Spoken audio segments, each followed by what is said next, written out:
बिस्मिल्लाहिर्रहमानिर्रहीम। अस्सलाम वालेकुम। मैं हूं रियाजुद्दीन और आप देख रहे हैं Venus sports celebrities with Riyazuddin. जनाब, आज बात होगी क्रिकेट पे और उसके साथ साथ बॉडी बिल्डिंग पे। क्रिकेट पे बात इसलिए बनती है कि अब से कुछ अरसे के बाद, यानी कमोबेश 1-2 माह के बाद पाकिस्तान में ICC चैम्पियंस ट्रॉफ़ी मुनक़िद हुआ चाहती है। पाकिस्तान क्रिकेट बोर्ड ने इसकी भरपूर तैयारी कर रखी है, लेकिन दूसरी जानिब भारत हमेशा की तरह ICC चैम्पियंस ट्रॉफ़ी जो कि पाकिस्तान में हो रही है उसकी राह में रखने डाल रहा है। और एक मरतबा फिर भारत ने इसको हाइब्रिड मॉडल पर ले जाने की कोशिश की है। और अभी तक की जो भारतीय मीडिया के मुताबिक जो खबरें हैं उसके मुताबिक इस बात का फ़ैसला हुआ है कि ये चैम्पियंस ट्रॉफ़ी जो है ये पार्टनरशिप या फ्यूजन फार्मूले के तहत होगी। यानी इसका मतलब ये है कि आइंदा 3 सालों में जो जो इवेंट भारत या पाकिस्तान में होंगे ICC से मुतालिक, तो उसमें पाकिस्तान और भारत की यानी दोनों टीमें जो हैं दुबई में अपने मैचेस खेलेंगी। आपको याद होगा कि पाकिस्तान में एशिया कप मुनक़िद होने जा रहा था और उस वक्त भी भारत ने यही प्ले ली थी और उसने पाकिस्तान को मजबूर किया और वो एशिया कप जो है हाइब्रिड मॉडल पे चला गया। और आपने देखा कि वो पूरा एशिया कप हौश पौश हुआ। पाकिस्तान को भी अपने मैचेस जो है श्रीलंका में जाके खेलने पड़े। वो वक्त था कि अगर पाकिस्तान क्रिकेट बोर्ड स्टैंड ले लेता तो आज इस ICC चैम्पियंस ट्रॉफ़ी में, जिसका मेज़बान पाकिस्तान है, हमें भारत की जानिब से इस सूरत हाल का सामना ना करना पड़ता।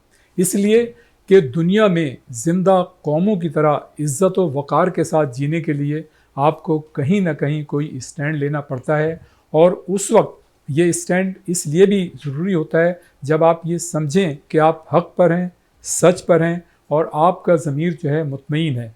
तो अगर ये स्टैंड उस वक्त ले लिया जाता और हमारे जो उस वक्त क्रिकेट बोर्ड के कर्ता धर्ता थे उनका विज़न जो है अगर थोड़ा सा इंटरनेशनली होता और वो फ्यूचर पे नज़र रखते, तो उसी वक्त ये स्टैंड लेते ताकि वहीं पर ये सारी चीज़ें तय हो जाती हैं और ICC चैम्पियंस ट्रॉफ़ी पर कोई आँच ना आती। लेकिन बहरहाल ये देखना होगा कि इसमें कामयाबी किसकी है। लेकिन अगर ये चैम्पियंस ट्रॉफ़ी इस सूरत हाल में भी पाकिस्तान में होती है तो मैं ये समझता हूँ कि ये एक बहुत ही खुशकुन बात होगी। और दूसरी जानिब आप ये देखें कि ये एक बहरहाल खुश आइंद बात है कि पाकिस्तान की जो टीम है उसने दोनों फॉर्मेट में ज़िम्बाब्वे के ख़िलाफ़ कामयाबी हासिल की हैं। और पहली मरतबा रिवायत से हट कर हमारी इन टीमों में नौजवान और नए खिलाड़ियों को मौका दिया गया और कमोबेश ज़्यादातर हमारे खिलाड़ी जो थे उन्होंने बेहतरीन परफॉर्मेंस का मुजाहरा किया और पाकिस्तान ये सीरीज़ जो है दोनों सीरीज़ जीतने में कामयाब रहा। दो के पाकिस्तान को एक एक मैचेस में शिकस्त का सामना करना पड़ा, लेकिन ओवरऑल पाकिस्तान की परफॉर्मेंस शानदार थी। फिर अगर आप दूसरी जानिब देखें तो पाकिस्तान ब्लाइंड क्रिकेट टीम ने वर्ल्ड कप जीतने का कारनामा अंजाम दिया। यकीनन हम जो यहाँ शुरा बैठे हैं, हमारा विनस TV और हम अपनी जानिब से जो है ब्लाइंड क्रिकेट टीम को मुबारकबाद देते हैं कि उसने इतना बड़ा कारनामा अंजाम दिया। बात अगर बॉडी बिल्डिंग की है तो इसमें कोई शक नहीं है कि पाकिस्तान में मुख्तलिफ़ फेडरेशन ने जो है बॉडी बिल्डिंग की काम कर रही हैं, लेकिन इसके बावजूद दुनियाए खेल में और दुनियाए बॉक्सिंग में मुख्तलिफ़ फेडरेशनों के मुख्तलिफ़ जो बॉडी बिल्डर हैं उन्होंने एक्स्ट्रा ऑर्डनरी परफॉर्मेंस का मुजाहरा किया है। अगर आप हाल ही की बात करें तो बिलाल अहमद ने गुज़िश्ता माह मालदीव में होने वाली वर्ल्ड बॉडी बिल्डिंग चैम्पियनशिप में गोल्ड मेडल हासिल किया, जबकि इससे पहले शहजाद अहमद कुरैशी जो कि एशियन चैम्पियन भी रहे, वो भी मतलब जो कि इंटरनेशनल बॉक्सर हैं, उन्होंने वर्ल्ड चैम्पियनशिप में सिल्वर और ब्रॉन्ज मेडल भी हासिल किया। बहरहाल आज हमारे दरमियान दो मेहमान मौजूद हैं। एक का ताल्लुक़ जो है वो क्रिकेट से है, उनका नाम है आरिफ वहीद। बहुत ही सीजन मतलब ऑफिशियल हैं Karachi cricket regional cricket association के, और ख़ास तौर से रीजनल क्रिकेट एसोसिएशन कराची जो है जोन 1 के वो सेक्रेटरी हैं। उसके साथ साथ उनको ये एज़ाज़ हासिल है कि जितने भी फॉर्मेट में टीमों ने मुख्तलिफ टूर्नामेंट से पार्टिसिपेट किया है उसके वो मैनेजर रहे हैं, ऑफिशियल रहे हैं। उसके साथ साथ 2018 में इंडोनेशिया में एशियन गेम्स मुनक्किद हुए थे, तो उसमें वो पाकिस्तान क्रिकेट स्क्वाड जो था उसके मैनेजर थे। इसी तरह साबिक वो नेशनल सिलेक्टर हैं पाकिस्तान सीपेक टाकरा के, और एक इवेंट हुआ था थाईलैंड में सीपेक टाकरा का जो कि वर्ल्ड कप था, उसमें वो पाकिस्तान टीम के मैनेजर थे। जबकि वो चेयरमैन हैं सिंध खो खो एसोसिएशन, जो कि एक खेल है और काफ़ी अब ये मकबूलियत के मनाजिल जो है तय कर रहा है। उसके साथ साथ वो सुई सदर्न गैस के स्पोर्ट्स के एडमिन भी हैं।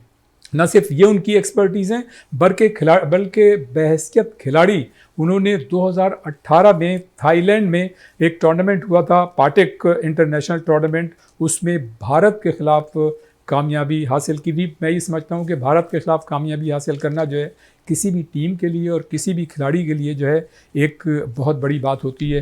तो हमारे साथ मौजूद हैं आरिफ वहीद साहब, और जो कि यहाँ तशरीफ़ रखते हैं। आरिफ वहीद साहब, हम आपको सलाम करते हैं, वेलकम करते हैं। और उनके साथ साथ हमारे साथ मौजूद हैं इंटरनेशनल बॉडी बिल्डर जो कि एशियन चैम्पियन भी हैं। 2022 में वो एशियन चैम्पियन बने थे, शहजाद अहमद कुरैशी। और उनका एक एज़ाज़ ये भी उन्हें हासिल है कि वो जो 14th world body building and physical sports championship हुई थी उसमें उन्होंने सिल्वर मेडल हासिल किया था 2023 में, और 2022 में जो 13th world body building and physical sports championship हुई थी उसमें उन्होंने जो है ब्रॉन्ज मेडल हासिल किया था। तो ये जनाब उनका कारनामा है, और हम उनसे मतलब मज़ीद गुफ्तगू करेंगे। लेकिन चूँकि आजकल आपको पता है कि बर्निंग इशू जो है वो आईसीसी की चैम्पियंस ट्रॉफ़ी जो हाइब्रिड मॉडल का जिक्र हो रहा है कि ये मतलब किस क्या रुख इख्तियार करेगी। जैसा कि मैंने कहा कि भारतीय मीडिया के मुताबिक जो है ये जो आईसीसी चैम्पियंस ट्रॉफ़ी है वो पार्टनरशिप या फ्यूजन फार्मूले के तहत मुनक्किद होने जा रही है, लेकिन इसका बाज़ाब्ता ऐलान जो है मेरे ख्याल से और अगर ये बात सही है तो हो जाएगा। बहरहाल सबसे पहला सवाल आरिफ वहीद साहब मेरा आपसे ये है कि आईसीसी चैम्पियंस ट्रॉफ़ी मतलब पार्टनरशिप या फ्यूजन फार्मूला, जैसे कि मैंने अपने इंट्रो में कहा कि ये भारत की हठधर्मी आप इसे कहेंगे या हमारी नाअहली है। और जैसा कि मैंने पहले कहा कि अगर हम एशिया कप में उस वक्त कोई वाज़ेह स्टैंड ले लेते तो शायद अब हमें चैम्पियंस ट्रॉफ़ी को बचाने के लिए इतनी स्ट्रगल ना करनी पड़ती। क्या कहेंगे? बहुत शुक्रिया रियाजुद्दीन साहब, आपने अपने प्रोग्राम में इनवाइट किया सेलिब्रिटीज़ के अंदर।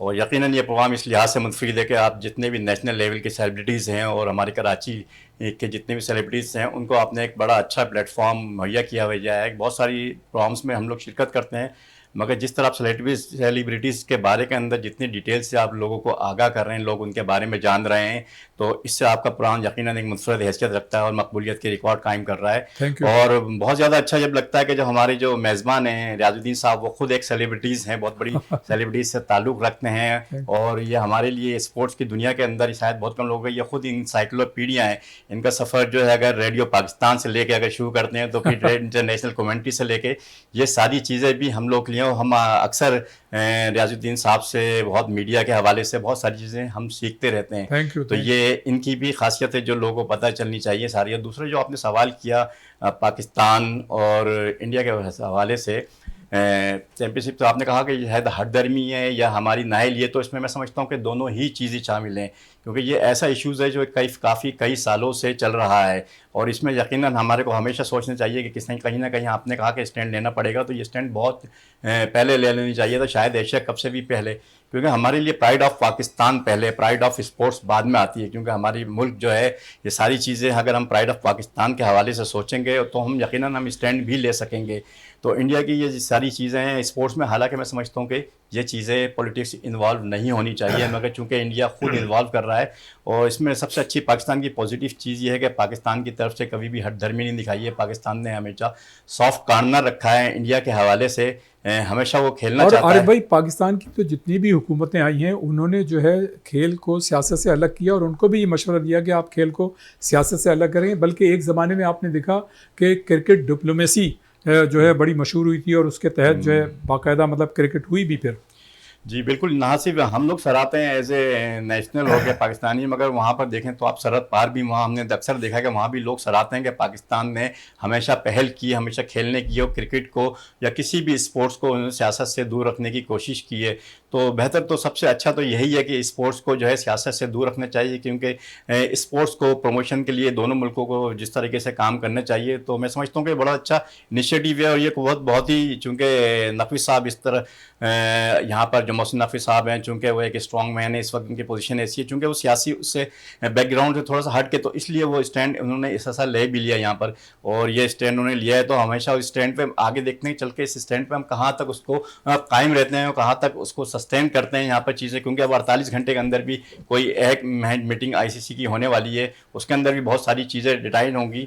मगर तो ये है कि हमें इस पर स्टैंड लेना चाहिए, उसको बिल्कुल जो है आखिर तक कायम रहना चाहिए प्राइड ऑफ पाकिस्तान के लिए। बिल्कुल स्टैंड लेना चाहिए और एक मरतबा ये बात तय हो जानी चाहिए। अच्छा, ये तो खैर मेरा सवाल था इसलिए कि बर्निंग इशू है, ज़रूरी था, लेकिन उसके अलावा मैं आपसे ये भी पूछना चाहूँगा, माशाल्लाह आपका जो मैं अभी देख रहा था सीबी स्पोर्ट्स का, वो बड़ा जो मैंने बयान भी किया, तो ये बताइएगा, ये हमारे मतलब प्रोग्राम का भी एक फॉर्मेट का भी हिस्सा होता है कि माशाल्लाह जो आपकी एक्सपर्टीज़ है, आपका जो एक्सपोजर है, तो आपने मतलब किस तरह से क्रिकेट में आए, खेल में आए, कहाँ से ये सारी चीज़ें मतलब शुरू किया आपने मुख्तसर?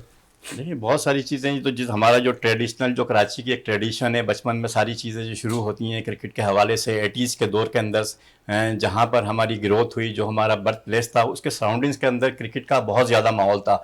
उस हवाले में सराउंडिंग में जितने भी इलाके तो क्रिकेट के लिए बहुत शोहरत कौन रखते से थे। इलाके? ये पीआईबी के अंदर हमारा, चूंकि वो इलाका था सारा, उसके अंदर पीआईबी के अंदर हमारी बर्थ प्लेस थी, उसका सराउंडिंग में जो मार्टन रोड थे, जहांगीर वेस्ट थे, तो यहाँ बहुत अच्छे बड़े बड़े क्लब थे, आपने देखा होगा जहांगीर वेस्ट, फजलुर जी रहमान, आफ्ताब मेमोरियल, और ज़हीर अब्बास साहब भी वहाँ रहते थे। जी जी। तो बचपन में फिर उन्हीं को देख के जो है स्पोर्ट्स का शौकीन हुआ, उनके भाई सारे हमारे सामने सारी चीज़ें खेलते थे।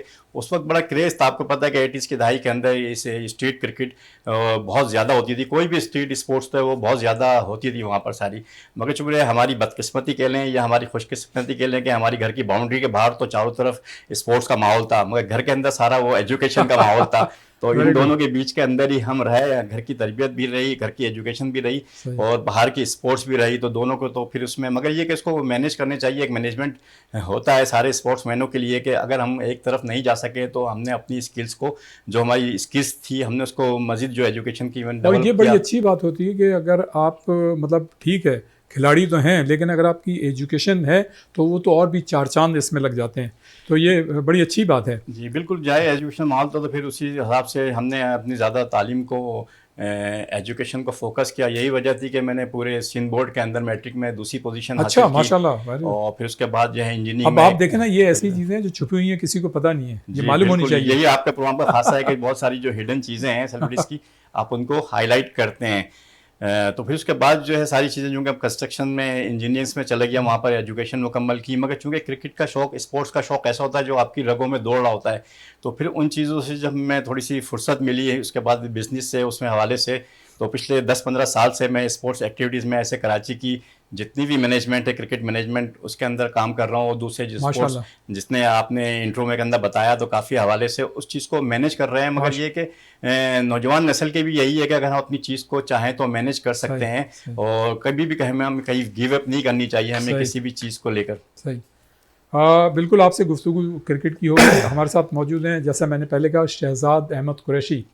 जनाब ये एशियन चैम्पियन हैं और 2022 में जो है एशियन चैम्पियन बने थे, और उसके बाद 2023 में इन्होंने जो है वर्ल्ड जो चैम्पियनशिप हुई थी बॉडी बिल्डिंग की, उसमें इन्होंने ब्रॉन्ज मेडल हासिल किया था, और फिर 14th जो वर्ल्ड जी जी चैम्पियनशिप हुई थी उसमें आपने सिल्वर मेडल हासिल किया। तो यकीनन 2022 और फिर 2023, तो ये हमारे पाकिस्तानियों के लिए फ़ख्र की बात है। जी जी। ये बताइए कि आपने अपने, जैसे मैंने इनसे सवाल किया था, आपने अपना ये जो कैरियर है कहाँ से शुरू किया, किस तरह शुरू किया, कहाँ से शौक़ पैदा हुआ? इसलिए कि हम देखते हैं कि जो आपका ज़माना था उसमें जी। तो लोग पढ़ाई के लिए और खेल के लिए, दोनों के लिए स्ट्रगल कर रहे थे, हॉकी और क्रिकेट में बहुत आते थे, लेकिन आप बॉडी बिल्डिंग की तरफ आए, किस तरह से शुरू किया आपने? ये मतलब बॉडी बिल्डिंग, पहले तो आपके चैनल का शुक्रिया अदा करता हूँ मैं।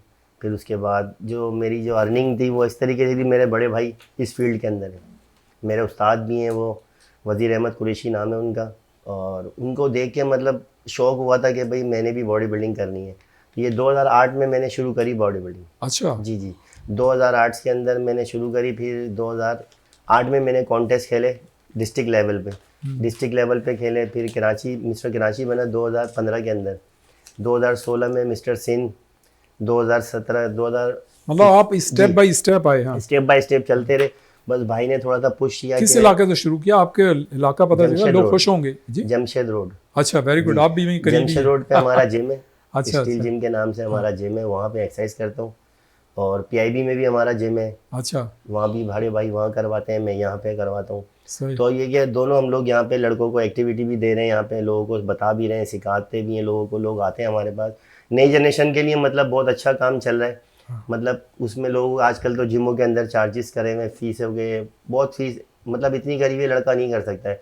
तो हम वहाँ फ्री ऑफ कॉस्ट लड़कों को एक्सरसाइज करवाते हैं ताकि बुरी चक्करों से बचें, नशों से बचें। चलें शहजाद अहमद साहब, गुफ्तगू हमारी आपके साथ जारी रहेगी। यहाँ पे वक्त हुआ एक ब्रेक का, और ब्रेक के बाद हम फ़ौरन वापस आते हैं।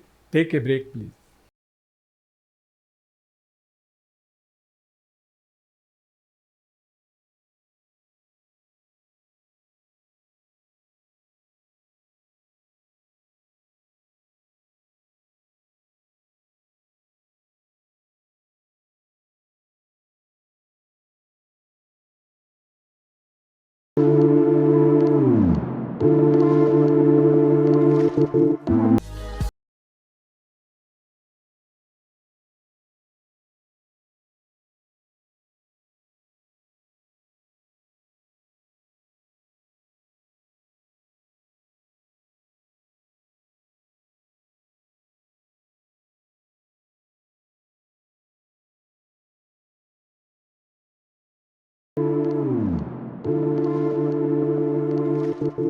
एक मरतबा फिर हम आपको अपने इस प्रोग्राम में खुश आमदीद कहते हैं, और इस सिलसिले को वहीं से शुरू करते हैं जहाँ से इस वक्फे से कबल ये मुनक़ता हुआ था। शहजाद अहमद साहब, ये बताइए कि जब आपने एशियन चैम्पियनशिप जीती, तो उस वक्त आपको ज़्यादा खुशी हुई, या वर्ल्ड चैम्पियनशिप में जब आपने ब्रॉन्ज और फिर सिल्वर मेडल हासिल किया, जब आपको ज़्यादा खुशी हुई? नहीं देखिए, खुशी तो देखिए जब बाहर जाते हैं ना इंटरनेशनल लेवल पे, तो वहाँ तो आप मेडल्स कोई भी लेते हैं तो वो खुशी का एक आलम अलग ही होता है, क्योंकि पाकिस्तानी फ्लैग होता है। बिल्कुल फिर गोल्ड के ऊपर ज़्यादा इसलिए होती है कि वहाँ पाकिस्तान के कौमी तराना चलता है। सही। क्योंकि स्टेज के ऊपर सारे मुल्क होते हैं, जो प्लेयर्स होते हैं सारे मुल्क के खड़े होते हैं, और फिर क्राउड भी होता है सारा, तो उसमें ज़्यादा इंडियन भी होते हैं। जो मेरे बराबर में थे वो इंडियन थे, सेकंड प्लेस पे जो थे वो इंडियन थे, मैं फर्स्ट प्लेस पे था गोल्ड के अंदर।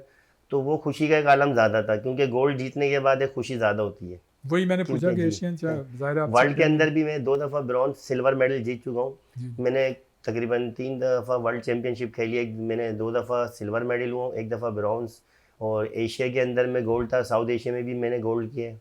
अच्छा, जब आपने शुरू की थी ये बॉडी बिल्डिंग, तो इब्तिदा में आपको किन किन दुश्वारियों का सामना करना पड़ा, या सारे हालात आपके साथ पॉजिटिव थे? नहीं, अल्लाह का शुक्र है, कोई इतनी परेशानी तो नहीं हुई, क्योंकि जो हमारे फेडरेशन के हैं सुहेल भाई हैं, जी जी, तो सोहेल अनवर हाँ साहब। सुहेल अनवर साहब हैं, तो वो काफ़ी सपोर्ट करते हैं सारी चीज़ों की, मतलब बहुत अच्छे से मतलब मैनेज किया था उन्होंने। क्योंकि वो ये लेकर आए मेरे को कि आप बाहर चलें खेलने के लिए, उन्होंने काफ़ी सपोर्ट करी, मुझे प्रोटोकॉल भी दिया काफ़ी, और तैयारियां भी कराई उन्होंने, मुझे ट्रेनिंग भी करवाई उन्होंने। तो अल्हम्दुलिल्लाह कोई इतना मुश्किल नहीं होती, क्योंकि अब जिनके लिए मुश्किल दूसरों के लिए होती है, जो उनके साथ कोई सपोर्ट नहीं होती। तो फेडरेशन के साथ साथ उन्होंने मुझे मतलब ऐसा मतलब छोटे भाई की तरह उन्होंने गाइड भी करा, समझाया भी, और लेके भी साथ चले वो काफ़ी हद तक, उन्हीं का ही सपोर्ट थी। और जो सिखाने वाले थे वो बड़े भाई हैं मेरे। अच्छा आरिफ भाई साहब, चैम्पियंस ट्रॉफी में अभी तक शेड्यूल का ऐलान नहीं हुआ है। ज़ाहिर है ये सारी चीज़ें उससे रिलेटेड है, जब एक मामला तय होगा जो कि बर्निंग इशू है, तो उसके बाद ये चीज़ें भी सामने आएंगी। लेकिन आप चूँकि ऑर्गेनाइजेशन में रहे हैं, आप इन चीज़ों को फेस करते रहते हैं। जब भी कोई टूर्नामेंट शुरू होता है तो उससे पहले शेड्यूल जो है वो टीमों के लिए कितना ज़रूरी होता है, इसलिए कि वो मेंटली प्रिपेयर होती हैं।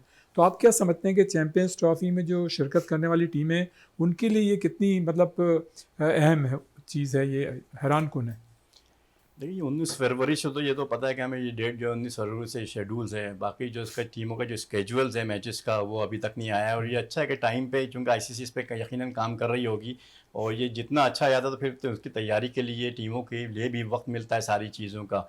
इसके अंदर तो जितनी ज़्यादा मैनेजमेंट, जितनी ज़्यादा, मगर चूँकि आप देख रहे हैं कि ये जितनी ज़्यादा हौच-पौच चल रही है आईसीसी के अंदर, इंफ्रास्ट्रक्चर भी चूँकि डेवलप हो रहा है इसी चैंपियंस ट्रॉफी के लिए, पाकिस्तान के अंदर नेशनल स्टेडियम हो गया या ग़ज़ाफ़ी स्टेडियम है, इनको अपग्रेड भी किया जा रहा है। तो अपग्रेड भी इसी हवाले से किया जा रहा है चैंपियंस ट्रॉफी के अंदर, तो बहुत ज़्यादा इंफ्रास्ट्रक्चर पे भी काम हो रहा है और बहुत ज़्यादा इसका पेपर वर्क भी यकीनन चल रहा है और बहुत ज़्यादा पॉलिटिकल इश्यूज़ भी जो चल रहे हैं, तो बल्कि अभी चल ही रहे हैं, जो अभी उनका बिल्कुल कंप्लीट तौर पे डिसाइड नहीं हुआ है इसका अभी तक। अच्छा, ये बताइए कि ज़ाहिर है पाकिस्तान के ऊपर एक बहुत बड़ी जिम्मेदारी है। पाकिस्तान क्रिकेट बोर्ड भी जो बेहसन तरीके से हम देख रहे हैं कि वो कोशिशें कर रहे हैं अपनी पूरी।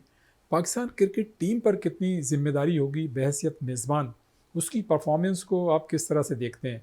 एक तो जो हमारी हालिया परफॉर्मेंस रही है और जो हमारी टीम बनेगी उस तनाजुर में। देखिए, पाकिस्तानी टीम को सबसे बड़ा एडवांटेज तो यही होगा कि उसका होम ग्राउंड है, होम क्राउड है, इस एडवांटेज को अवेल करना चाहिए। मगर पाकिस्तानी टीम इस वक्त आपको पता है कि एक जो है प्रोसेस में चल रही है, एक डेवलपमेंट प्रोसेस में चल रही है, बहुत ज़्यादा तजर्बात की बुनियाद पर चल रही है। हमारी बदकिस्मती है कि हमारे यहाँ जो है बस शॉर्ट टर्म प्लानिंग की जाती है और हेडॉकिज़म पे ज़्यादा चीज़ें चल रही हैं। तो ये इस वक्त जो हमारी प्रोसेस है, जो पाकिस्तानी टीम का देख लें या कराची की टीमों का देख लें, तो ये सारे इन प्रोसेस के अंदर हैं और इसके जो फ्रूटफुल जो नताइज होते हैं वो सारा वो कुछ अरसे के बाद सामने आते हैं। हमने देखा कि पाकिस्तानी टीम ने जो ऑस्ट्रेलिया का टूर किया उसमें यंगस्टर ने बड़ी अच्छी परफॉर्मेंस दी और अच्छा, काफ़ी आपकी चेंज बात हुई। को काट रहा हूँ, ये काफ़ी अरसे बाद पहली मर्तबा ऐसा नहीं हुआ कि सिलेक्शन कमेटी ने बड़े बोल्ड डिसीजन लिए और आप ये देखें कि उन लड़कों को शामिल किया जिनको निगलेक्ट किया जा रहा था, उनकी आउटस्टैंडिंग परफॉर्मेंस थी और कमोबेश उन लड़कों ने टीम में आके एक्स्ट्रा ऑर्डनरी परफॉर्मेंस का मुजाहरा किया। और अभी जो जिम्बाब्वे हमारी टीम गई है उसमें भी हमने मतलब रिवायत से हट के नए खिलाड़ियों को मौका दिया और उन्होंने प्रूव भी किया। देखिए, पीसीबी का बड़ा अच्छा इनिशिएटिव है और इसको जो है बहुत सराहा जाना चाहिए कि पाकिस्तानी टीम के अंदर नौजवान खिलाड़ियों का इंडक्शन बहुत ज़्यादा हुआ इस दफ़ा सारी चीज़ें। मगर ये कि टीम में मगर इनके इंटेंशन तो नज़र आ रहे हैं कि बहुत अच्छा काम करना चाह रहे हैं, मगर अच्छा काम शायद हो नहीं पा रहा। उसमें शायद मैनेजमेंट की बहुत ज़्यादा फ्लॉज नज़र आ रहे हैं। सारी चीज़ें वो अपनी जगह पर हैं, मगर ये सारी चीज़ों को अगर ये लेकर चलेंगे साथ साथ मैनेजमेंट के हवाले से जो इनकी प्लानिंग्स है वो बहुत बज़ाहिर बहुत अच्छी नज़र आ रही है। मगर उसकी इम्प्लीमेंटेशन किस हद तक होती है और किस तरीके से होती है, ये ज़्यादा इंपॉर्टेंट है कि वो ग्रास रूट लेवल तक उनके जो नताइज हैं, जो ये फैसले कर रहे हैं, उसका कितना फ़ायदा पहुंच रहा है ग्रास रूट लेवल तक क्रिकेट को। क्योंकि क्रिकेट जो है अगर क्रिकेट को अगर बेहतर करना हो तो हमें ग्रास रूट लेवल पे ही बहुत ज़्यादा तवज्जो देनी होगी। बदकिस्मती से देखें, अगर क्रिकेट का अगर आप 4 पार्ट कर दें, क्रिकेट को अगर 4 हिस्सों में तकसीम कर दिया जाए तो एक पार्ट सबसे ऊपर होता है इंटरनेशनल क्रिकेट जो खेली जाती है, फिर उसके बाद दूसरा पार्ट होता है आपकी डोमेस्टिक क्रिकेट खेली जाती है, फिर तीसरा पार्ट अगर उसको कर दें तो उसको रीजनल क्रिकेट खेली जाती है, और जो चौथा पार्ट जो सबसे इंपॉर्टेंट पार्ट होता है वो क्लब क्रिकेट होता है। मगर हमारी बदकिस्मती सी ये है कि इस जो चौथा पार्ट है, जो प्रोडक्शन होती है क्रिकेट की या किसी भी स्पोर्ट्स के अंदर ग्रास रूट लेवल पे, क्लब लेवल पे, उसको सबसे कम अहमियत दी जाती है, फाइनेंशियली भी फिजिकली भी। तो जब तक अगर ये इस अच्छा, पार्ट को इस अहमियत पे नहीं देंगे। गुफ्तगू करेंगे हम आगे आके, लेकिन आप ये बताइए कि जो अब चैम्पियंस ट्रॉफी ज़ाहिर है बाबर आजम हमारे बेहतरीन मतलब बैट्समैन रहे हैं, उनका रिकॉर्ड भी बड़ा शानदार है, आईसीसी के वो अवार्ड मतलब कई मरतबा ले चुके हैं। उनका फ्यूचर किस तरह से देख रहे हैं? चैम्पियंस ट्रॉफी के बाद भी उन्हें देख रहे हैं, क्योंकि हालिया दिनों में जो उनकी परफॉर्मेंस है वो मिक्स है, मॉडरेट टाइप की, क्या कहेंगे? देखिए, फ्यूचर की जहाँ तक बात की, फ्यूचर तो उनका बहुत ज़्यादा ब्राइट है और ये खिलाड़ियों के ऊपर अप एंड डाउन्स आते हैं। ये किसी भी खिलाड़ी पे ऐसे फेज आते हैं जहाँ पर वो परफॉर्म नहीं कर पाते। इनकी परफॉर्मेंस इसके वो कहते हैं ना कि क्लास जो है परमानेंट होती है और परफॉर्मेंस जो है टेम्प्रेरी होती है। तो ये थोड़ा सा उस फेज से गुजर रहे हैं परफॉर्मेंस वाले, मगर जो उनकी क्लास है वो गॉड गिफ्टेड पाकिस्तान के खिलाड़ी हैं। जिस तरीके से उनका अंदर टैलेंट है, ये बहुत कम पाकिस्तान के लिए खुशकिस्मती है कि बाबर आजम जैसे खिलाड़ी जिसकी दुनिया तारीफ़ करती है, उनके रिकॉर्ड इस बात के मज़हर हैं कि वो उनको, मगर ये कि हम उसको शायद मिसयूज़ कर रहे हैं, क्या कर रहे हैं कि बहुत हमने पिछले अरसे में देखा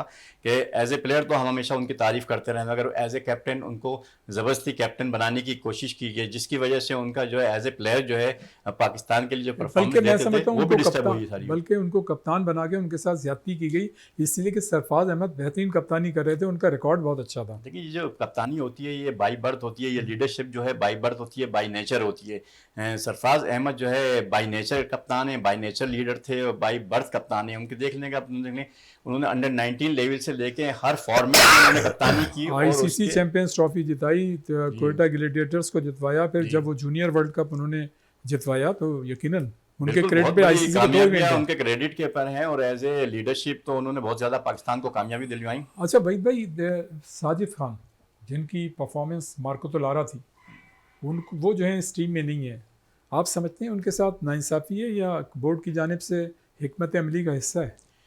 देखिए, इसमें हिकमत अमली, अगर उनकी हिकमत अमली होती है, हिकमत अमली के अंदर भी तो किसी ना किसी के साथ ज़्यादती होती है। हाँ। तो वो हिकमत अमली ही हो सकता है, ज़्यादती वाली हो, क्योंकि जो करंट परफॉर्मेंस है, आपने देखा कि ये पाकिस्तान इंग्लैंड की टीम यहाँ पर आई और जिस तरीके से पाकिस्तान पहला टेस्ट हार गया था, फिर उस तरीके से उसके बाद जो है साजिद अली, नुमान अली ने जिस तरह परफॉर्मेंस की और पाकिस्तानी टीम को सीरीज़ के अंदर वापस लेकर आए। अब चूंकि इनकी करंट परफॉर्मेंस जो चल रही है, तो हमेशा होता है खिलाड़ी की, मैं कहता हूँ ना, किसी भी फेज में उनकी परफॉर्मेंस आगे पीछे होती है, मगर जो करंट परफॉर्मेंस है, जिसकी जब खिलाड़ी इन्फॉर्म है, तो उसकी इन्फॉर्म से इसकी परफॉर्मेंस से पूरा पूरा फ़ायदा उठाने चाहिए। और बहुत ज़्यादा तजर्बेकार हैं, आपको पता है कि किस तरीके से उन्होंने वहाँ पर इंग्लैंड के ख़िलाफ़ अपने तजर्बे की बुनियाद पे उन्होंने पाकिस्तान ने 2 टेस्ट जीते। तो उनकी इस इन्फॉर्म जो है कारकर्दगी है, परफॉर्मेंस है, उससे पूरा पूरा फ़ायदा उठाना चाहिए। अच्छा, अपने शहजाद अहमद कुरैशी साहब ये बताइए, जैसे हम अभी बात कर रहे थे पहले कि पाकिस्तान में ज़ाहिर है जिस तरह से और फेडरेशनें जी हैं, जी एक से ज़्यादा, गो के हाल ही में हॉकी की भी 2 फेडरेशन बनी थी, बिल्कुल। हालांकि वो ओलंपिक में, ओलंपिक। आप लोग तो ओलंपिया में हैं, तो ज़ाहिर है ओलंपिक से आप लोगों का ताल्लुक़ नहीं है। जी जी बिल्कुल। बहुत सारी फेडरेशन वर्ल्ड में भी बॉक्सिंग की, पाकिस्तान में भी हैं। तो ये जो है मतलब हमारे जो नौजवान ज़ाहिर है बॉडी बिल्डर आ रहे हैं, उनको ये कंफ्यूज नहीं कर देती हैं और उनकी कारकर्दगी में भी ज़ाहिर है फिर फ़र्क पड़ता है? नहीं, देखिए फ़र्क तो पड़ता है, ज़ाहिर सी बात है, क्योंकि एक इंटरनेशनल, मतलब मैं तो ये कहता हूँ, जैसे अभी हमारे यहाँ बॉडी बिल्डिंग में, क्रिकेट में, सब में फेडरेशनें बन चुकी हैं, डिवाइड जी। हो चुकी हैं। तो बॉडी बिल्डिंग में कम से कम हमारे पाकिस्तान के अंदर 10 फेडरेशनें काम कर रही हैं, पूरी दुनिया में भी कर रही हैं। ठीक है। तो लड़के होते हैं, जैसे अब मैं हूँ, मैंने बाहर जाके मुकाबला खेला इंटरनेशनल लेवल पे, मैंने खेलने के बाद मैंने आके यहाँ पे उनसे एक एनओसी लेकर आ गया मैं, और ठीक मैंने है। यहाँ पे एक फेडरेशन बना लिए। तो यहाँ से फिर मैंने क्या करना है, मैं लड़के लेके जाऊँगा वहाँ, लड़कों को खिलाऊँगा, इंटरनेशनल खेलेंगे, वो इंटरनेशनल प्लेयर हो जाएंगे। तो ये चीज़ें चल रही हैं आजकल हमारे पाकिस्तान के अंदर। जैसे किसी ने भी मतलब फेडरेशन बना लिया आके, तो वो इस तरीके से फेडरेशन पे फेडरेशन बन रही है। तो जो अच्छी फेडरेशन है, जैसे जिनसे ग्रोथ मिलती है बॉडी बिल्डर को, तो मैं तो बॉडी बिल्डर को बोलता हूँ कि उसमें जाके खेलें। अब जैसे अभी हम लोग जो खेल रहे हैं, ये माशाल्लाह बहुत बड़ी फेडरेशन है, इसमें क्राउड्स भी बहुत होता है, इसमें प्लेयर्स भी बहुत आते हैं। इंडिया का इसमें बहुत बड़ा काम है, किरदार है, क्योंकि इंडिया सपोर्ट बहुत करता है इसको। अच्छा, ऐसा क्या मुस्तकबिल में नज़र आता है कि हमारी बॉक्सिंग की एक ही फेडरेशन हो?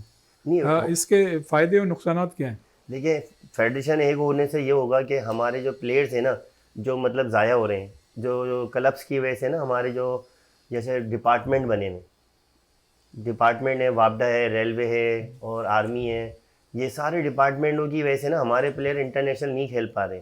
तो उनको रोकते हैं, मतलब बाहर नहीं जाएंगे आप खेलने, वो फिर वहीं खेल रहे होते हैं, पाकिस्तान से बाहर नहीं आ सकते। तो इसमें प्लेयर भी तबाह हो रहे हैं, हमारे बॉडी बिल्डर बहुत तबाह हो रहे हैं, क्योंकि उनको बाहर जाने की इजाज़त तबाही नहीं का जिम्मेदार कौन है? है।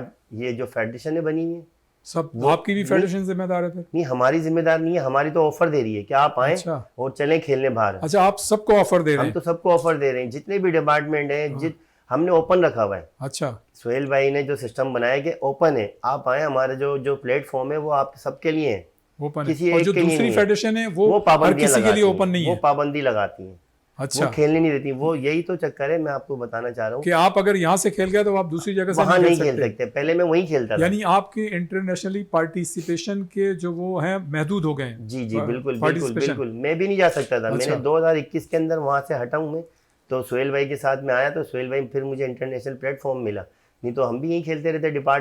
डिपार्टमेंट जाने देता है, डिपार्टमेंट तो इजाज़त दे रहा है जाने की आपको, मगर जो दूसरी फेडरेशन है वो रोक रही है आपको, प्लेयर्स को मतलब तबाह कर रही है, उसका कैरियर तबाह कर रही है कि भाई आप नहीं जाओगे, आप गए खेलने तो आपके ऊपर बैन लग जाएगा। बहरहाल उम्मीद अच्छी करनी चाहिए, तबाही जो है वो नहीं होनी चाहिए। होनी नहीं लोग चाहिए। कोशिश बहुत करते हैं, कोशिश चाहे करते हैं। फेडरेशन हो या लोग हो, सियासत है बहुत ज़्यादा। बिल्कुल बहरहाल बिल्कुल। अल्लाह ताला बेहतर करे।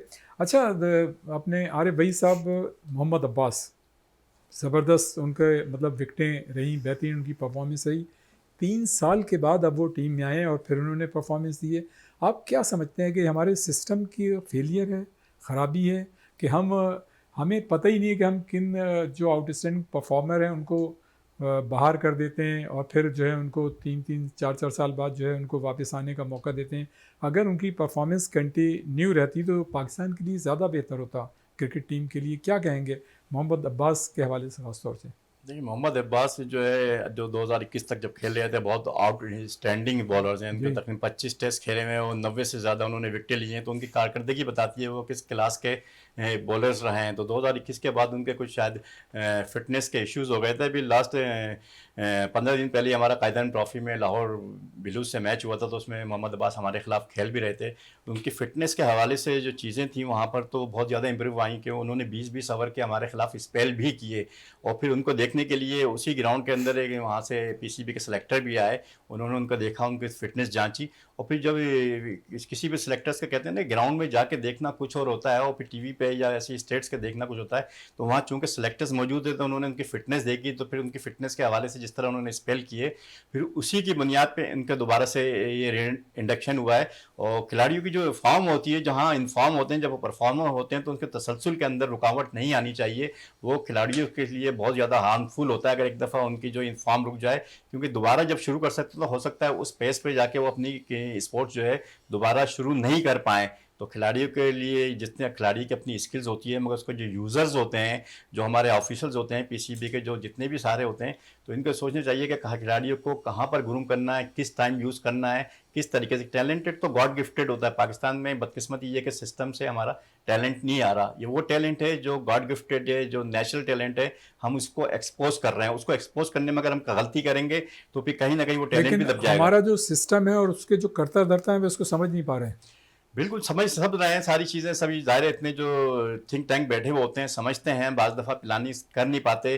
वो बहुत ज़्यादा उनकी बाज़ दफ़ा कहीं कहीं हठधर्मी नज़र आती है, हाँ बाज़ दफ़ा। वहीद भाई, अगर प्लानिंग कर रहे होते तो हाँ आज हमें चैंपियंस ट्रॉफी जैसे इतने बड़े इवेंट में इस तरह का सामना तो नहीं करना पड़ता अगर हम एशिया कप में स्टैंड ले लेते। जी बिल्कुल, ये तो फेलियर है कि बहरहाल देर आए दुरुस्त आए। जहाँ पर आपने जैसे कहा अपने इंट्रो में कि हमें एशिया कप में स्टैंड लेना चाहिए, तो बहुत अच्छा टाइम था, एशिया कप यहाँ पर हो रहा था, मगर हमने जो है वहाँ पर स्टैंड ले लिया। तो हो सकता है वो उस वक्त स्टैंड लेने वाली अथॉरिटीज़ वहाँ पर ना हो, या इससे पहले भी जो जो हमारे जो पीसीबी के आते रहे ऑफिशियल्स, तो आपको पता है कि हमारा बैकग्राउंड जो है कभी भी स्पोर्ट्स का नहीं रहा। ये वही चीज़ें ले सकता है जो जिसका बैकग्राउंड स्पोर्ट्स का रहा हो और स्पोर्ट्स की प्राइड को समझता हो, मुल्क की प्राइड को समझता हो। तो वो सारी चीज़ें ये वही है जो हम मसलियत का शिकार हो जाते हैं, नज़रिया ज़रूरत का शिकार हो जाते हैं, जिसकी वजह से चीज़ें ख़राब होती हैं। बहरहाल हम यहाँ स्टैंड हमें लेना पड़ेगा वक्फे के लिए, इसलिए कि वक्फा जो है बहुत ज़रूरी है, और एक मुख्तसर सा वक्फा, उसके बाद दोबारा वापस आते हैं।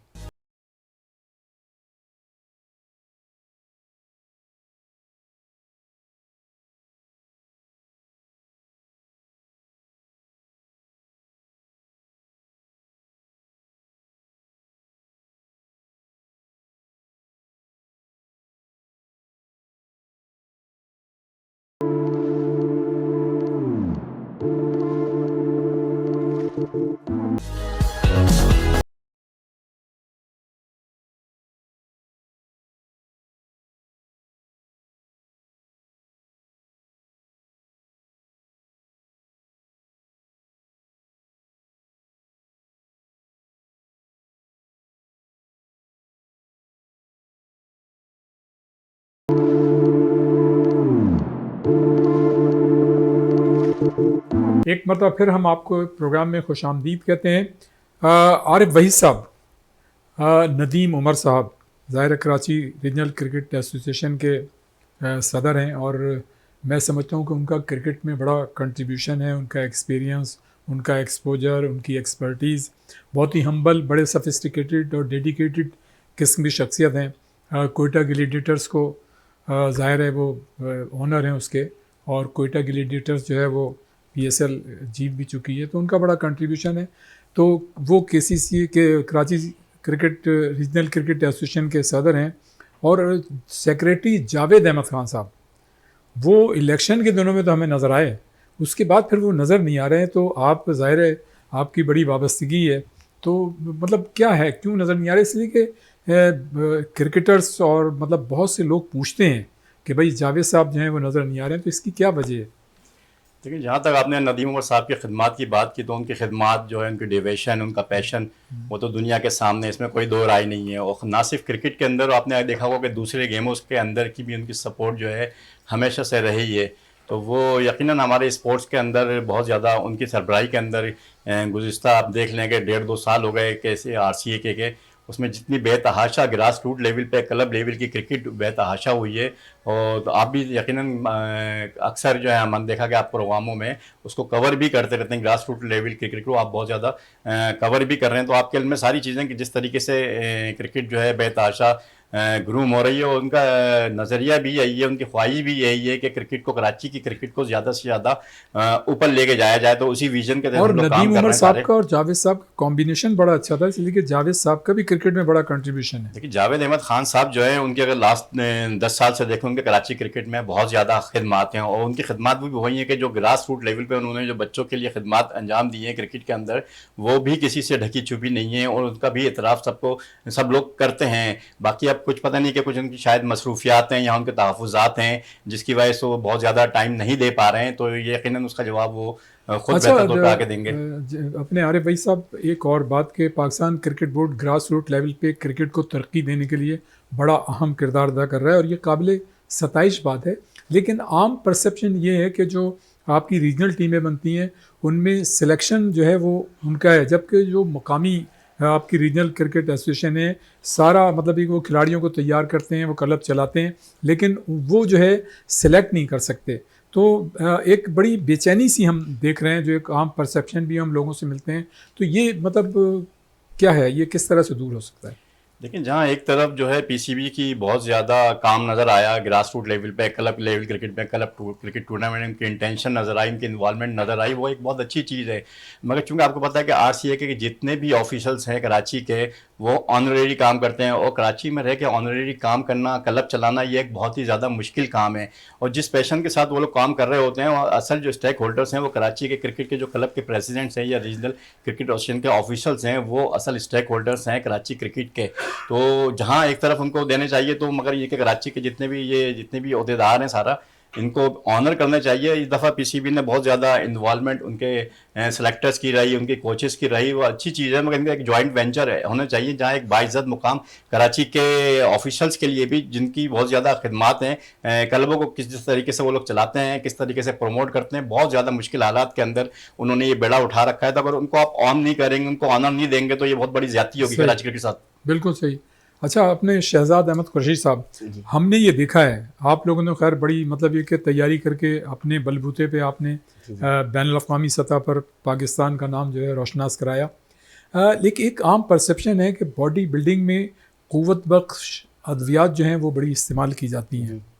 ये बात मतलब किस हद तक सही है, और इसके नुकसानात क्या क्या हैं? देखिए, कोई भी चीज़ की ज़्यादती होती है वो बॉडी में नुकसान करती है। वैसे कुछ भी ले लें XYZ, तो मतलब इसके लिए भी सारी चीज़ें एक मैनेजमेंट होती है, एक तरीक़ेकार होता है, मतलब एक सर्टिफिकेशन होती है। तो उसके ज़रिए ये चीज़ें होती हैं बॉडी के अंदर हमारे क्या चल रहा है, क्या नहीं चल रहा है, क्योंकि हमें हर चीज़ मैनेज करनी पड़ती है, क्योंकि हमारे डॉप टेस्ट भी होते हैं, जी जी। क्योंकि हमें हर चीज़ को लेके चलना पड़ता है। हर बल्कि चीज़ को इंटरनेशनली तो ऐसे होते हैं, जी। अगर जीत भी जाते हैं और डॉप टेस्ट मतलब हो गया तो वो रिटर्न और होता वो आपका पॉजिटिव आ गया तो गए फिर। वो गए, फिर बैंड लगता है आपके ऊपर। तो बिल्कुल। वो सारी चीज़ें मैनेज करनी पड़ती हैं, जो हम सोहेल भाई हैं सारी चीज़ों को लेके चलते हैं कि हम लोग को कैसे जाना है, किस तरीके से हमने तैयारी करनी है। क्योंकि एक बॉडी बिल्डर्स, जो अभी देखिए क्रिकेट की भी बात हो रही है, क्रिकेट से ज़्यादा एक बॉडी बिल्डर पे खर्चा होता है, जी। क्योंकि सबसे इस टाइम पाकिस्तान के अंदर नहीं, पूरी दुनिया में सबसे महंगा शौक है बॉडी बिल्डिंग, सही। जो कि लोग इसके अंदर मतलब आ भी रहे हैं, जा भी रहे हैं, क्योंकि सबसे महंगा खेल है। अगर इसको गवर्नमेंट, इसको हमारी इसकी गवर्नमेंट इसको भी देखे, थोड़ा सा इस पर नज़र भी डाले ना, तो अच्छा, मैं यही पाकिस्तान- सवाल करने वाला था कि मतलब बॉडी बिल्डिंग में पाकिस्तानी नौजवान जो हैं वो ज़ाहिर है दिलचस्पी लेते हैं, जी, लेकिन बिल्कुल। इसका मुस्तकबिल क्या है, और आप क्या समझते हैं कि अगर आप माजी में देखते हैं तो उस वक्त ज़्यादा अच्छा था, या फ्यूचर आपको रोशन नज़र आता है? देखिए, इसमें मुस्तकबिल तो वैसे तो बॉडी बिल्डिंग का मुस्तकबिल कुछ भी नहीं है अच्छा पाकिस्तान में, अच्छा। क्योंकि देखिए कोई सपोर्ट नहीं है ना, गवर्नमेंट की कोई सपोर्ट नहीं है। ठीक है। क्योंकि जाते हैं तो गवर्नमेंट से सिर्फ NOC लेनी पड़ती है, बाकी उसके बाद तो सारा कुछ करना है। सही। अब वहाँ जाके अगर जैसे बाय चांस है आपको कोई चांस मिल जाता है, तो फिर आप बाहर जाके रह के खेल सकते हैं। अब कुछ प्लेयर हमारे पाकिस्तान के हैं, वो बाहर जाते हैं, वो इंटरनेशनली खेल रहे हैं, और वो फिर वहीं शिफ्ट हो गए। वो बहुत सारे नाम है, बहुत बड़े बड़े नाम है पाकिस्तान के। अगर गवर्नमेंट यहाँ सपोर्ट करे तो आप पाकिस्तान का नाम भी बहुत ऊपर तक जाए, और बॉडी बिल्डिंग को थोड़ी सी सपोर्ट गवर्नमेंट कर देगी और प्रोटोकॉल दे देगी, तो क्या पाकिस्तान की बॉडी बिल्डिंग भी क्रिकेट के लेवल पे चलेगी, क्योंकि ये बॉडी बिल्डिंग बहुत अपर लेवल पर है। सही। जो इनके इनामात हैं, जो इनका जो गेम्स है ना, ये बहुत ऊपर है। तो इसके लिए मतलब एक इंडिविजुअल रिस्पॉन्सिबिलिटी भी जी। बॉडी बिल्डर्स पे होती है कि वो अपने मतलब आपको सही तरह से पेश करें। हर चीज़ उसमें न करना सिर्फ पड़ता है। हाँ, जी, ये थोड़ी खाली कि एक बॉडी बना ली फिर उसको जाके वहाँ पे सारा कुछ करना मतलब पड़ता है। बहुत इंडिविजुअल रिस्पॉन्सिबिलिटी होती है बॉक्सर्स पे। बहुत ज़्यादा है इसके इसलिए अंदर। कि आपके एक मतलब आप तैयारी भरपूर करते हैं, लेकिन अगर आपने जो है कुव्वत बख्श अद्विया इस्तेमाल की जी जी बिल्कुल। है ना छुप के, तो वो तो फिर वो मतलब है प्रॉब्लम्स कि है ना, नुकसानदेह हो जाती है। नुकसानदेह हो जाती है। तो उसमें बस कहता हूँ मैं आपको कि डॉक्टर के साथ चलना पड़ता है। सही। एक मतलब एक हमारे कंसल्ट होते हैं जो डॉक्टर है हमारा, वो सारी चीज़ें मैनेज करता है। क्योंकि कहता हूँ आपको सबसे महंगा शौक है बॉडी बिल्डिंग। सही क्रिकेट में तो हम क्रिकेट खेल रहे हैं सही। और बॉडी बिल्डिंग में, फिर बॉडी बिल्डिंग में सारी चीज़ें। सही। आरिफ भाई साहब ये बताइएगा कि शाहीन शाह अफरीदी मतलब एक बेहतरीन बॉलर और माजी करीब में भी उनकी परफॉर्मेंस शानदार रही, तो उनका फ्यूचर किस तरह से देखते हैं, और रिजवान ने जिस तरह से कैप्टनसी की है, उनकी जो परफॉर्मेंस है, इनके फ्यूचर को किस तरह देखते हैं, और उनकी कप्तानी ख़ास तौर से। पाकिस्तानी अगर क्रिकेट में नज़र डाली जाए तो यही 3-4 प्लेयर्स हमको बहुत ज़्यादा नज़र आते हैं, बहुत ज़्यादा जो ग्रूम हुए हुए हैं, बहुत ज़्यादा सेट हुए हुए हैं सारी चीज़ें। बाबर आजम, रिजवान, शाहीन शाह अफरीदी जो हैं, तो ये तो इनका फ्यूचर तो खैर बहुत ज़्यादा ताबनाक है। मगर ये कि शाहीन शाह अफरीदी गुज़श्ता दिनों पे कुछ इंजरीज़ का शिकार हो गए थे सारी, जिसकी वजह से उनकी परफॉर्मेंस नज़र आई। तो हमारी बड़ी बदकिस्मत ये है कि हम जहाँ पर इंजरीज़ का शिकार बहुत होते हैं, उसकी वजह ये है कि हमारा जो वर्कलोड होता है क्रिकेट का, हम उसको मैनेज नहीं कर पा रहे। शायद उसकी वजह ये लीग्स भी हो सकती हैं या बेतहाशा क्रिकेट भी होती है, तो उसको वर्कलोड को थोड़ा सा शेयर करना पड़ेगा, उसको मैनेज करना पड़ेगा, जिसकी वजह से हम कई फास्ट बॉलर जो है हमारे इंजरीज़ का शिकार होकर ज़ाया हो गए। और हमने आपने देखा भी कि वर्ल्ड कप जैसे हमने बड़े इवेंट के अंदर कई इंजरीज खिलाड़ियों को भी कैरी किया, हमारे तो ये हमारी खिलाड़ियों का मजबूरी बन गई थी। फिजिकल फिटनेस का जो मामला है वो बड़ा बर्निंग इशू रहा है। और आप बताइए कि मतलब क्या हमारे जो प्लेयर्स हैं वो जो इंटरनेशनल मेयार है फिजिकल फिटनेस का, उस पर पूरे उतरते हैं? देखिए उस पर पूरे तो खैर नहीं उतरते। इंटरनेशनल जो कंपटीशन है उसको हम सही तरह पे जो फिजिकली है उसको compete नहीं कर, दुनिया का जो स्टैंडर्ड है उसकी वजह ये है कि हमारे ट्रेडिशनल जो है, हमारा जितना ग्रास रूट लेवल से जो ग्रोथ होती है वो हमारी एज ए स्पोर्ट्समैन नहीं होती, एज ए फिजिकल जितनी भी एज ए एथलीट। बाहर मुल्कों में देखा गया वो बच्चे जो हैं वो एज ए एथलीट ही प्रोमोट होते हैं, बाद में जाके स्पोर्ट्समैन बनते हैं। तो मगर ये कि अब इस पर बहुत ज़्यादा फिजिकली भी अब काम हो रहा है, सारा फिटनेस को बहुत ज़्यादा अहमियत दी जा रही है। अच्छा, आप अभी पिछले दिनों कायद-ए-आज़म ट्रॉफी में पाकिस्तान कराची की टीम के आप ज़ाहिर मैनेजर थे, आपने बड़ा करीब से देखा। क्या स्टैंडर्ड देख रहे हैं, क्या मेयार देख रहे हैं? जो हमारा माजी का कायद-ए-आज़म ट्रॉफी वगैरह होती थी वो अब मेयार बरकरार है, उससे बेहतर हुआ है या हम पीछे चले गए हैं? देखिए इस पूरे कायद-ए-आज़म ट्रॉफी के अंदर मुझे सबसे ज़्यादा जो पॉजिटिव चीज़ नज़र आई वाहिद कि ये एक टूर्नामेंट नहीं हो रहा था, मगर ये कि बोर्ड ने कोशिश करके कम से कम इसको टूर्नामेंट्स को करवा दिया, जिसकी वजह से खिलाड़ियों को क्रिकेट खेलने की मौका मिला। मगर वो आप जो कह रहे हैं कि माजी का जो स्टैंडर्ड रहा है, वो माजी का स्टैंडर्ड तो बहुत ज़्यादा हाई था। वो माजी में ही चला गया वो। बिल्कुल वो माजी की याद हो गई है। इस दफ़ा जब अच्छा। हमने देखा कि कायद-ए-आज़म ट्रॉफी का स्टैंडर्ड वो उस तरह और माजी कभी वापस नहीं आता। मैनेजमेंट के हवाले से, सारी चीज़ों के हवाले से, तो वो यकीनन जो है क्रिकेट हमारे लिए बड़ी लम्हा फिक्रिया है कि हमारी क्रिकेट का म्यार अगर दिन ब दिन नीचे जाएगा, स्किल लेवल नीचे जाएगा। आप देखेंगे यही वजह है कि आपको जो है बैकअप के अंदर कोई खिलाड़ी ही नज़र नहीं आ रहे। जिस तरह हमारी कराची ब्लूज़ की टीम थी उसके अंदर 6-7 खिलाड़ियों ने इस दफ़ा डेब्यू किया, तो यंगस्टर का जो इंडक्शन है ये तो एक अच्छी बात है। मगर वो एक जो बैलेंस नज़र आता था जो कराची की माजी में टीमें होती थी बहुत जानदार और बहुत बड़े बड़े खिलाड़ी इसके अंदर हिस्सा कराची की करते टीम थे। तो सारे आपके जीता करती थी टूर्नामेंट्स। जी, बल्कि यहाँ तक रिकॉर्ड होता है था कि इसका। जिस लेवल के खिलाड़ी, जिस स्किल के खिलाड़ी ग्राउंड के अंदर टीम के अंदर हिस्सा थे, उतने जो बेंच पे जो स्ट्रेंथ होती थी हमारी, वो भी स्किल वही बहुत ज़्यादा होती थी वो। तो मगर वो अब वो मेयार नज़र नहीं आता जिसको अब इम्प्रूव करने की बहुत ज़्यादा ज़रूरत है। अच्छा, आपने शहजाद अहमद कुरैशी साहब ये बताइए यार, आपकी परफॉर्मेंस तो माजी में बड़ी अच्छी रही, जैसा हमने इंट्रो में भी जिक्र किया कि भाई आप एशियन चैम्पियन हैं, ये एक बड़ी बात है। फिर आपने वर्ल्ड चैम्पियनशिप में भी सिल्वर और ब्रॉन्ज मेडल लिया हुआ है, ये छोटी बात नहीं है, बड़ी बात है। जी बिल्कुल। ये बताइए कि आपका अगला टारगेट क्या है? अगला टारगेट इंशाल्लाह वर्ल्ड चैंपियनशिप को जीतने का ओवरऑल। और बिलाल की परफॉर्मेंस को किस तरह से देखते हैं, बिलाल जिन्होंने माशाल्लाह हाल ही में बिलाल बहुत अच्छे प्लेयर हैं माशाल्लाह। उन्होंने बहुत हाल ही अच्छी में उन्होंने performance- गोल्ड मेडल लिया है जी वर्ल्ड जी, अभी चैंपियनशिप। अभी की बात है, अभी? पिछले मंथ की बात। हाँ, नवंबर। नहीं माशाल्लाह बहुत अच्छे प्लेयर हैं। बिलाल ने बहुत मेहनत करता है, यंगस्टर है और बहुत अच्छा प्लेयर है, बहुत ज़बरदस्त। और कोयटा से इनका ताल्लुक है और बहुत अच्छा। हाँ, मतलब आजकल इनके कोयटा साथ- में है वो। नहीं, रिहायशी उनकी मतलब वहीं के अच्छा। कोयटा से ही ताल्लुक है उनका। अच्छा, अपने आरिफ वहीद साहब, हमने ये देखा है कि जो सिलेक्शन होता है ग्रास रूट लेवल पे, और जो अब अभी आपकी रीजनल टीमें बनी हैं, तो उसमें बहुत से प्लेयर्स मुझे मिले जूनियर, जिनकी परफॉर्मेंस एक्स्ट्रा ऑर्डिनरी थी जो उन्होंने हमें दिखाई।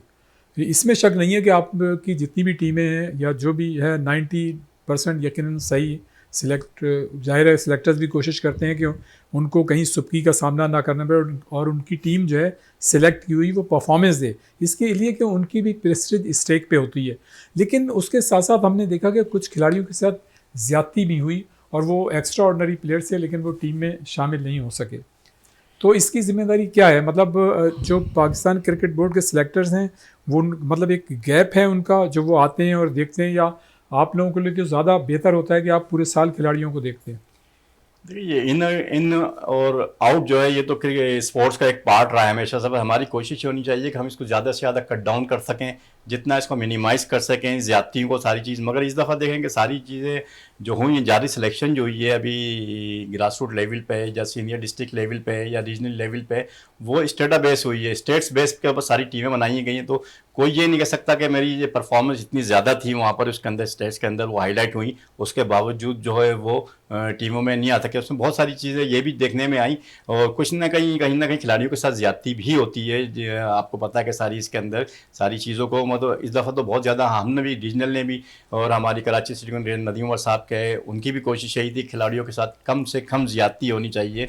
तो ये ज़्यादातर स्टेट बेस पे हुए थे सारी चीज़। मगर उसमें फिर बहुत ज़्यादा मसाइल जो सेकंड फेज़ में जो है फिटनेस के भी टेस्ट हुए थे, और फिटनेस के जब मराइल आए तो उसमें बहुत ज़्यादा अच्छे जो परफॉर्मर प्लेयर थे वो भी फिटनेस की वजह से बाहर हो गए थे।